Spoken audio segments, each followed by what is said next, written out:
If there's one player who's super exciting at the Prague Masters 2026, it definitely has to be Hans Niemann. Just look at his first round game against Gukesh and you will know what a game he played.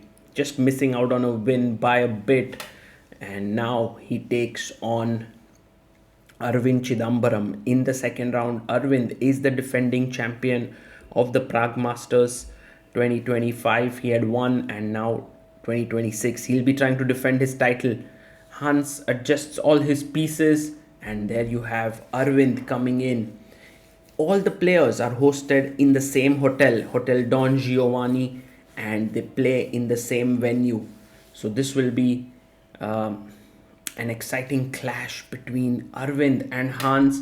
The players are ready. Aravindh lost his first round to Nodirbek Abdusattorov after getting an advantage in the opening with black pieces e4.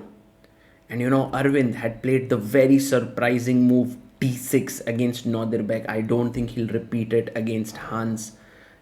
Something more solid. Whoa, Aravindh repeats it. That's the thing about Aravindh as well. He's crazy. He's crazy. He looks very calm on the outside, but his moves are insane. d4 on the board. And now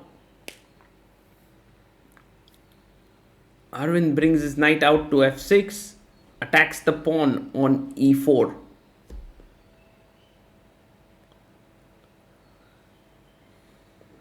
Hans plays knight to c3 here.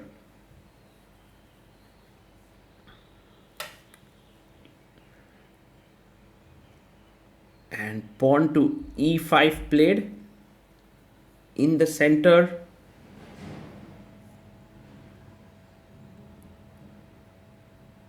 And knight comes out to f3.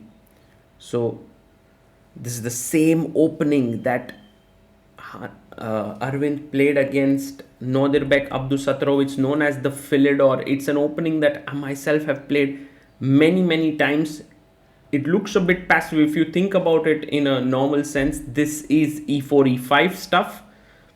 But the bishop on c8 is passive. It's blocked by the knight. But what black is thinking about is this theory of a coiled spring, where when the spring is coiled later on, it can release itself with a lot of energy. And that's exactly what Aravindh would like to do. Castles here. And there are many ways to play for black. You go c6, rook e8, bishop f8. White also has a4, a5 as plans, h3. Sometimes you take on e5, sometimes you don't. Sometimes you even push your pawn forward. So many setups, but Aravindh goes for the most direct move, e takes d4. And he's prepared this for this tournament, it seems. He takes on d4, and it's a risky choice because the same line he played against Nodirbek as well. Knight takes d4.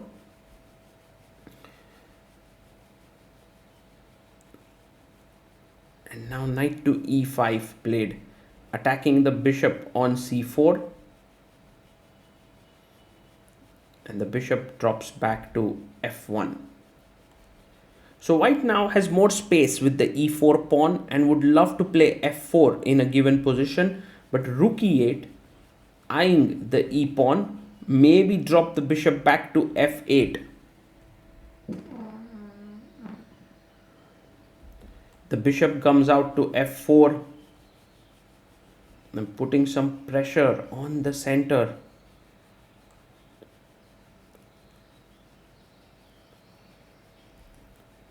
And maybe before going f4, Hans would like to relocate his bishop to g3. So knight comes to g6, attacking the bishop on f4.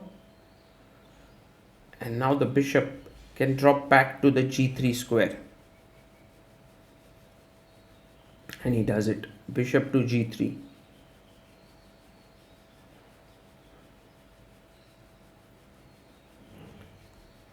Aravindh plays bishop to f8.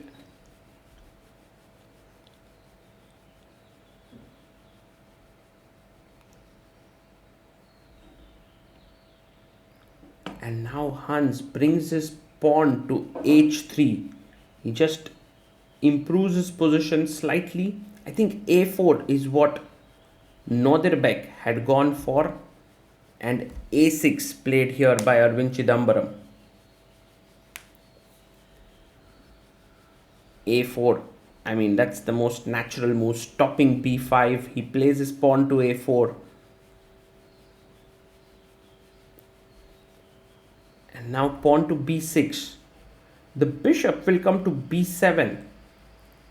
So f3 seems like a natural move, but he goes knight to c6. Hans, well, I don't think he's in his preparation. He's thinking on the board. He has used around 17 minutes on the clock. Aravindh, meanwhile, 1 hour 31 minutes. Queen comes to d7, knight goes back. Now the thing is, if you play bishop to b7, and then I go knight d5, and I have a knight beautifully perched in the center. So c6 definitely seems like the right way to continue, and that's exactly what Aravindh does, stopping either of the knights to come to d5 square. For Hans, now knight d3 makes a lot of sense. He's going for f4 and e5. So if he doesn't do that, black is going bishop b7, b5, c5. Central pawns are quite fluid. So bishop b7, Aravindh completes his development. And now f4. I think you have to go for it. But Hans goes knight to f4. Now that's not the best move perhaps. Because what is the knight planning? And Aravindh asks the same question to Hans and goes b5. Hans takes, a takes b5.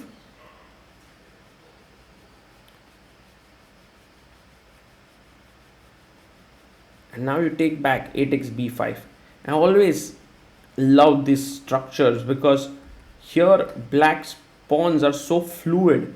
And once you get b4, c5, the bishop opens up, the pawn on e4 is under some pressure, and you keep the rook on e8. Hans comes back, knight d3, clearly an indication that things haven't gone so well for him in the opening. Aravindh plays a waiting move, and now b4. With this move, he's trying to stop the move c5 from happening easily. Queen a7 played. The queen looks here, but more importantly is planning to enter in via a3. What's Hans Niemann going to play here? He goes queen a1. Now clearly trading here would be in white's favor, because then white gets the open file and you can't even win material because take, and the bishop on a8 is hanging. So queen a1, queen comes up to b6 by Aravindh. He avoids the queen trade, and e5, a typical Hans Niemann move. You know, a normal move would be queen a5, but e5. He's now unleashing the position. Pawn takes pawn. Look at how the bishop opens up to the pawn on b4. But Hans, well, I think he doesn't care. He goes knight to e5. Now, the normal way to play is knight e5, bishop e5, and knight d7. That's just simple way. But bishop takes b4. Now, Aravindh is taking on the fight. And Hans, well, he goes knight g6. And Aravindh is a bit stunned here. So he was expecting knight d7, queen d8, knight f6, gf6, this position, which is kind of even. But knight g6, now suddenly he takes on e1. Queen e1, and if you play fg6, he wants to go check, king h7, and knight takes b5. You can't take here, that's the point. But queen c5 is insane move, because he's piece down, goes queen a1, attacking here, bishop b7, and knight b1. Okay, let's just pause here and see what's happened. Let me explain to you what has happened in the last couple of moves. So after the pawn came to e5, takes knight e5, bishop b4, Hans plays this very nice move, knight takes g6, takes queen e1, and now if you see, white is a piece up, so taking back the piece is natural. But Aravindh spots an opportunity. He goes queen c5, and he's pinning the knight on c3. And he says to Hans, if you save this knight, I'll take this one. But Hans finds a counter-attacking move, queen a1, attacking the bishop. Aravindh saves the bishop, and now comes this beautiful move, knight to b1. Because if you take fg6, I have c3, trapping the bishop. That's what makes this game so beautiful, that white is a piece up, and with this retreating move, knight b1, is keeping the advantage. Now Aravindh is in big trouble. Aravindh brings his knight to e4. That's craziness going on. Knight to e4, jumping in. And so with this move, now he's threatening knight g3. Everything's hanging. c3, a beautiful move by Hans. Bishop takes pawn. Knight takes. And Aravindh chops off the bishop on g3. And now if you save your knight, knight f1, king f1, this is the position Aravindh wants to play with b4. But instead, Hans blunders with bishop d3, saves his bishop here. But now this is hanging. I wonder what has Hans seen? Because this knight is protected on g3. The pawn is pinned. So now black is 2 pawns up. Hans goes queen a2, yet just 2 seconds, king gets 7. And maybe this is the move he wanted to play, queen e6 with again 2 seconds. Attacking g6, he doesn't have much time on the clock. But now Aravindh simply goes back knight f5.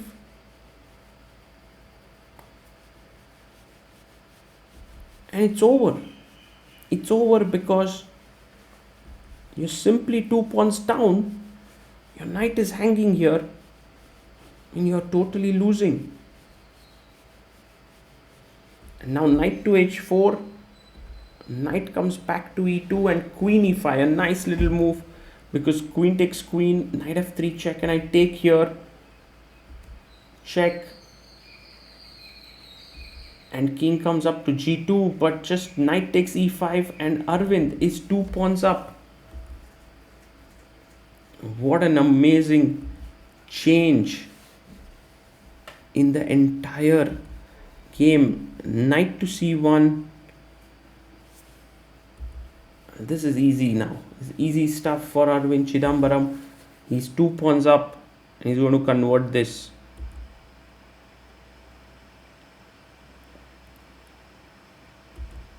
Bishop to d3. And now he gives up one of the pawns just so that, right now there's a check. And now Hans gets 30 extra minutes on the clock, but that's not going to be enough. King g3 played.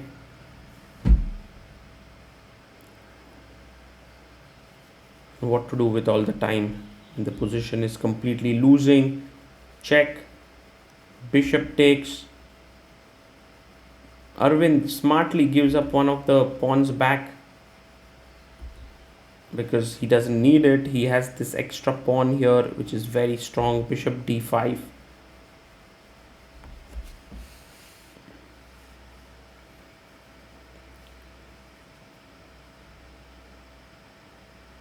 And pawn to f4.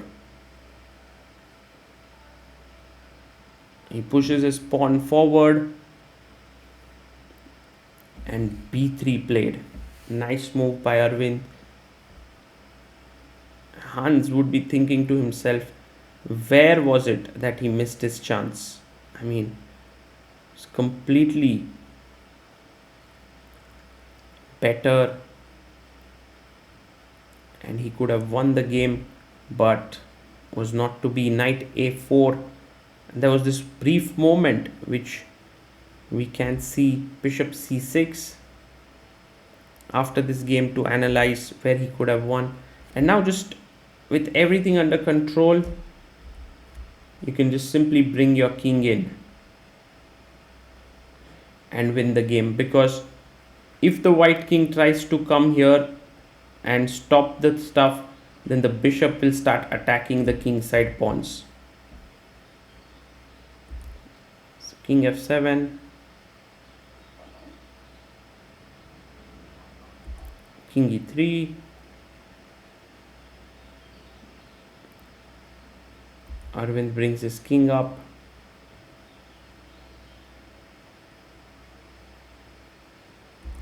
And he brings his king even further ahead. And bishop comes to g2.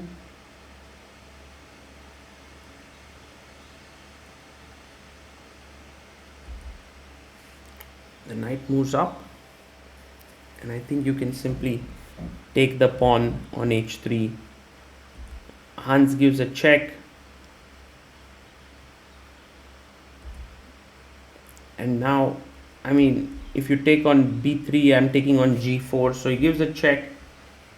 Even taking here is fine. But Aravindh is very clean there. He plays king f5. Hans resigns.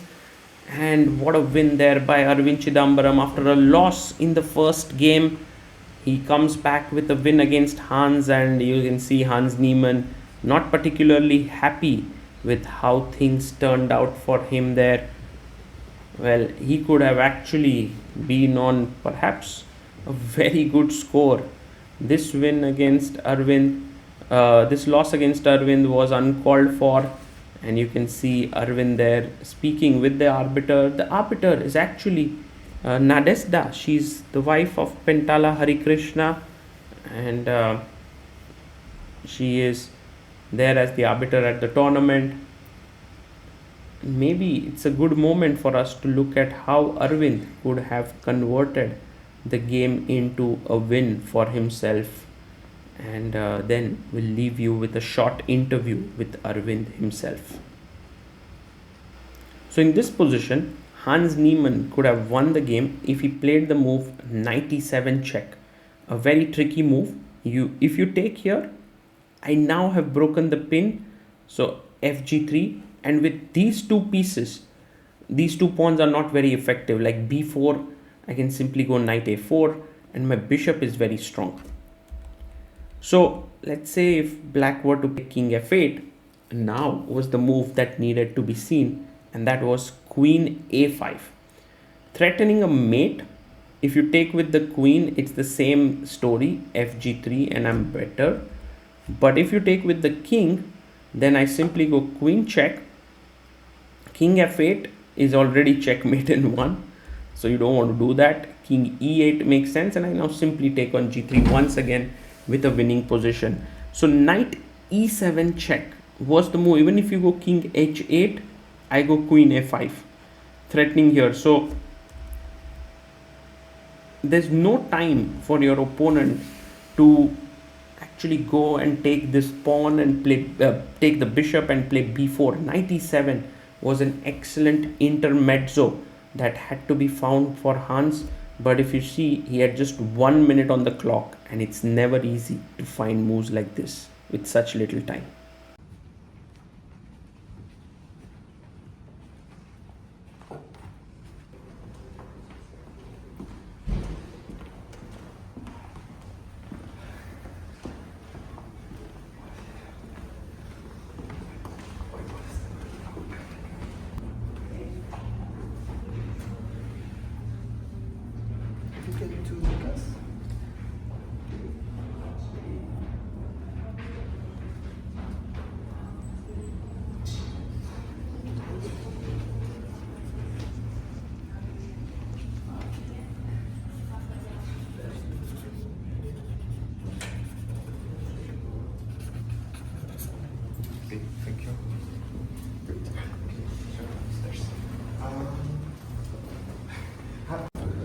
Aravindh, first of all, congratulations on the first win. How are you feeling? It feels great. Like after to have like lost the first round, to come back in the second round, it means a lot to me. Also, like I had two blacks. Yeah. It wasn't easy at all. But yeah, I'm happy that I managed to win it. After the opening, I think you were pretty comfortable with black, and Hans was taking pretty much time on the clock. So what happened there? Can you explain? I actually like repeated the same opening like that I played against Abdusataro. Mm-hmm.